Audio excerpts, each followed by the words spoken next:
ప్రభు పేరట మీ అందరికీ శుభాభివందనములు. Charles Spurgeon గారి విశ్వాసపు చెక్బుక్ నుండి ఈరోజు అనుదిన వాక్య ధ్యానం.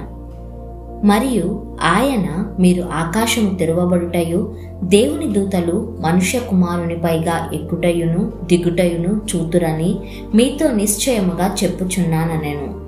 యోహాను సువార్త 1వ అధ్యాయము 51వ వచనము. అవును, మన విశ్వాస నేత్రాలకు ఆ దృశ్యం స్పష్టంగా కనిపిస్తుంది.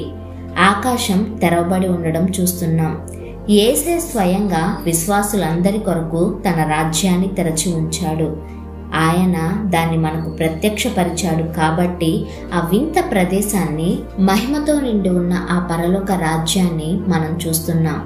ఆయనే మన మార్గం కాబట్టి త్వరలోనే మనం ఆ మహిమ రాజ్యంలో ప్రవేశిస్తాం.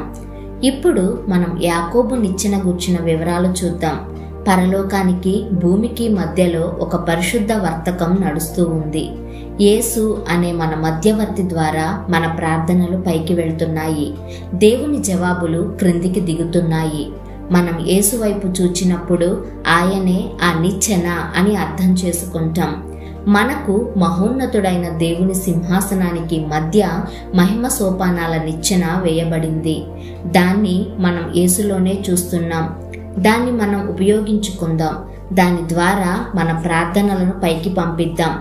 యాకోబు తన కలలో చూచినట్లు ఆ నిచ్చెన ఎక్కుతూ దిగుతూ దేవదూతలు చేస్తున్న పనిని మనం కూడా చేయగలం. ఎలా అంటారా? అందరి గూర్చిన విజ్ఞాపనలను మోసుకొని మనం యేసు అనే నిచ్చెన మార్గం మీదుగా పరలోకానికి వెళ్తాం. అక్కడ నిబంధన దీవెనలను తీసుకుంటాం.